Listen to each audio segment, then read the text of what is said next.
Sa blessing po, yung blessing ko po ngayon is yung sa card po, nakakuha po ng cards. And then, pinagpipray ko po na good deal, maganda yung deal sa akin. And then, sinagot naman po ng Panginoon. At yung naging dealer din po is a Christian po. So, talagang kinonek ako ng Lord sa isang Kristiyanong dealer din. So, hindi ko po alam yun, pero ang Lord po ang nag-orchestrate na. And then, my testimony po pala is para iangat po ang Panginoong Jesucristo sa buhay ko. At hindi po ang sarili ko. Sabi nga po, di ba, na we overcome daw, sabi niya. Sabi sa salita ng Diyos na we overcome Satan by the word of our testimony and by the blood of Jesus Christ. So, bawat pagkakataon ko na binibigyan ako ng pagkakataon mag-share, papasalamat po ako sa Diyos. And then, way back po, nung nasa Pilipinas pa ako, sa Baguio po, taga Baguio po ako. And then, way back po nung bata pa ako, kasama ko lagi ang mother ko. So, gagaling tayo sa kabataan ko po. And si mama ko po, dinadala ako sa mga churches.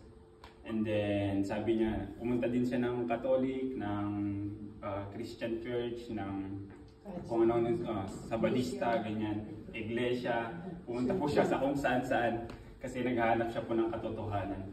And doon po ako nataniman nung pumunta ako ng Christian churches, Sunday school. Doon po nataniman po ako doon ng salita ng Diyos. And then, growing up po, marami pong nangyari. Naging alcoholic po ako. Po kasi broken family din po. And then, lumayas po ako sa bahay. 3 beses po akong lumayas. And then, nung 3 po, hindi na ako bumalik. Dati nakulong din po ako 2 beses. Pero, nilabas ako ng papa ko kasi pulis naman siya. Pinilabas ako 2 beses. Nilabas po ako ng papa ko dahil for stealing phone and then bike po sa Burnham Park. Malam sa Burnham Park. Yun po nangyari growing up po. Nasali sa mga gang and then naturuan mag-marijuana sa talamak po ang marijuana sa Baguio. Po malamig. And then doon po din nanggagaling sa may Highlands marijuana and then naging alcoholic po talaga ako. Nag-iiba po ako pag mabait po ako pero pag nakainom, nag-iiba po ang tao pag nakainom. Parang puppet po ng kaaway po. So, growing up po, i-short ko na lang po. Dahil po marami akong pinagdaanan, may blessing naman, may blessing sa akin, nagkanegosyo ako. Stable ako, meron naman akong ganito ganyan.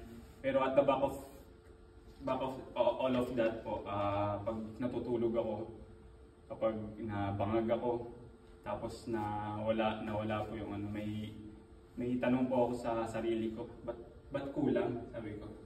Naghanap po ako, ba't kulang to? Sabi ko. Ginawa ko naman ng lahat, napunta ka sa mga friends ko, may family naman, and then may bisyo, ganyan. And after that po, may hinahanap pa rin ako. Ano kaya yun, sabi ko. Ano kaya yun? So, yun na po, doon na po nag-i-start na pala na nagpapakilala ang Diyos sa akin. So, may Bible po ako doon.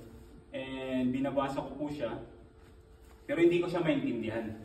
Dahil nga po, wala pa ang banal na spirito sa akin. And then, one time po, may kaibigan po ako. I mean, yung ex ko po, ex-girlfriend ko. Gusto ko may pagbalikan sa kanya.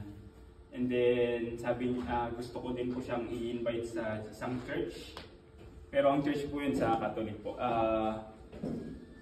Gusto ko siyang invite kasi ang alam ko pag relationship po, di ba, sa isang church, isang simbahan, parang maganda. So, in-invite ko siya, sabi niya sa akin, punta ka doon sa Glorious Church, sabi niya sa akin. So pumunta rin ako doon sa Glorious Church. Akala ko makikita ko siya, magkakabalikan kami. Yun pala, ang Diyos ko pala ang kamit ko doon. So yun na po, dire-diretso na po yun. na nakakilala po ako dun sa isang church, sa Glorious Church sa Baguio. Amen. Then alam niyo po ba ang pinakaunang verse na binigay sa akin ng Lord? Sabi po sa 1 Corinthians, sabi niya, ang maglalasing, at marami pa yun, ang maglalasing ay walang bahagi sa kaharian ng Diyos. So, ang time na yun, maglalasing po ako, umiinom po ako. Eh sabi ko, 25 years akong nabubuhay, hindi ko pa nababasa to, sabi ko. And then, pag uwi ko po, binasa ko po talaga yung sa 1 Corinthians 6. Binasa ko po yun. Sabi ko, totoo po palang salita ng Diyos. And then, doon na po ako nagsimulang nagbasa. Doon na po ako na born again po. And then, nagpapasalamat po sa Diyos na minute niya ako sa ganong paraan.